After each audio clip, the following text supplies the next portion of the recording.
craving is actually what you crave. You crave the feeling of craving.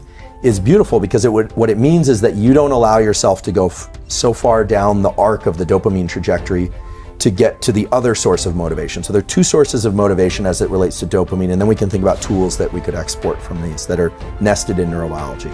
The first is to do what you do, which is to be able to sense the craving as its own form of pleasure. This has kind of remnants of Carol Dweck's growth mindset, that you eventually develop a pleasure in the seeking and the striving. Has has flavors of David Goggins, where it seems like he gets pleasure from the friction itself, and so there are elements of that. You seem to have that as well. But if you can start to identify the craving as its own internally released drug, this thing dopamine, that is its source of motivation, then what you realize is that capturing the reward is wonderful, but attaching dopamine to the reward is actually a little bit dangerous. Celebrating the win more than the pursuit, it actually sets you up for failure in the future. And so this gets us right into something called dopamine reward prediction error. And reward prediction error is basically if you expect something to be really great, and then it's not quite that great, your dopamine baseline lowers. And now understanding what we know about dopamine, that means that not only did you feel as if you lost because it wasn't as much a celebration as you thought it would be, but it also means that you're starting from a lower place, meaning you are less motivated. Now, the simpler way to conceptualize this is anytime you have a bunch of dopamine and you're in pursuit, after you achieve a win, now this could be a business win, a relationship, a win of any kind, but inevitably there's going to be a tipping back of the scale on the pain side. And that pain side is always going to go a little bit higher than the dopamine side. So this is what you would feel if you pursued a goal like building a big company. Here it comes, the big sale.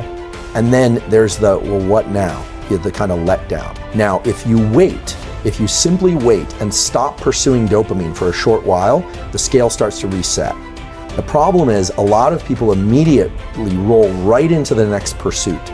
And then what happens is that scale starts to get stuck on the pain side. A little bit more. And pretty soon, no amount of seeking will allow you to experience that craving and motivation. So what does this mean in terms of an actual tool? Well, first of all, if people can do what you do, they're going to be in a much better position in life. Doesn't matter if it's school, sport, relationship, any domain of life. If you can start to register, that craving and that friction and that desire, that almost kind of low level of agitation, sometimes high level of agitation, that is that I'm trying to impose my will on the world in a benevolent way, we hope, that's dopamine. It's working with its close cousin, which is epinephrine, which is adrenaline. They are very close cousins. In fact, dopamine manufactures epinephrine. A lot of people don't know this, but adrenaline is actually made from the molecule dopamine. Okay, so those two are hanging out together. It's like crave and work, crave and work. And then you get the win. And some people allow the big peak in dopamine to be associated with the win.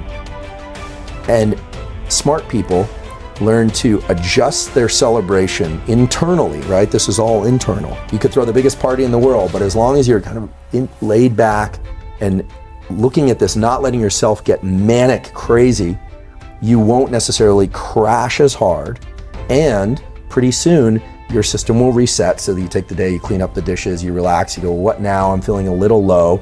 Well, rather than going out and spiking your dopamine again, just wait. Understand that the scale will reset again. Give yourself a few days where you're gonna feel a little kind of underwhelmed. Things aren't gonna be as interesting. It's gonna be hard to trigger that big release because you just had the peak. Well, if you adjust that, you relax, you understand there's always a little bit of a postpartum depression. We sometimes hear about postpartum depression. That's a clinical thing, but there's always that kind of, today's not as exciting as the previous days. What am I gonna do with my life? But then if you let it start ratcheting up again, then what you realize is your capacity to tap into dopamine as a motivator, not just seeking dopamine rewards, that is infinite. And I can say with great certainty that this is how you were able to build a big company and sell it, how you've been able to build a successful podcast and sell it, how you're constantly seeking, because seeking is the reward. And I think for most people, we think of the reward as the finish line. And so the key is to get to the finish line, step into the end zone, but no end zone dance. It's just like, yep, and now I'm gonna go do it again. That's really the key. That's the key to doing it over and over. And when I see big athletes or academics or anyone or musicians and they rise and crash, it's clear they've lost the touch with the motivation evoked dopamine. And you should always expect that after a bunch of pleasure, there's going to be that low and then that craving. How do I get back to there again? And the key is you have to walk the staircase again.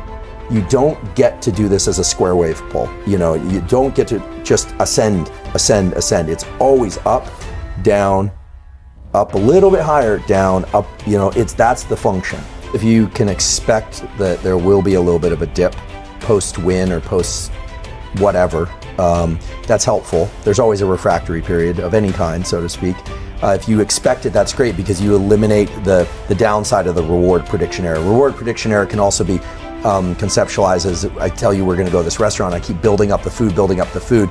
I actually raise the expectation and the requirement that food be really spectacular. Better off I just tell you it's going to be pretty good and then you're wowed by it, right? Because if your dopamine was higher in anticipation than the actual food evoked, well then it makes sense why you're always integrating over the dopamine release you had previously.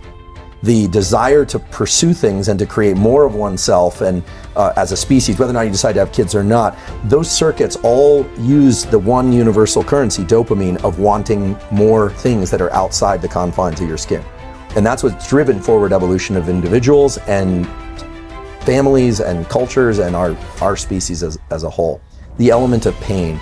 I think that understanding that pain and pleasure are in this really dynamic balance can also help us, which in the following way.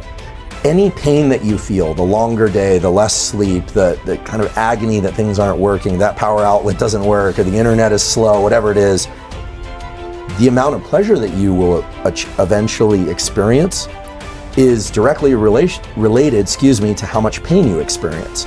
Pain evokes dopamine release after the pain is over. Yesterday I tweaked my back because I do this stupid thing every few years, the same stupid thing, and it's really painful. And then you just remember all the ways in which you can't move around. I was like standing up this morning, I'm like, and just walking is so painful. As the pain has started to dissipate, you get a little bit of a high, right? You get a little bit of a euphoria. That's dopamine because of the degree of pain that you experienced previously predicts how much pleasure. So when you start a company down in the dregs and you're shoveling again, that's beautiful because that means that the win that you achieve is going to be as good or greater than the one you had previously, in your case with Quest.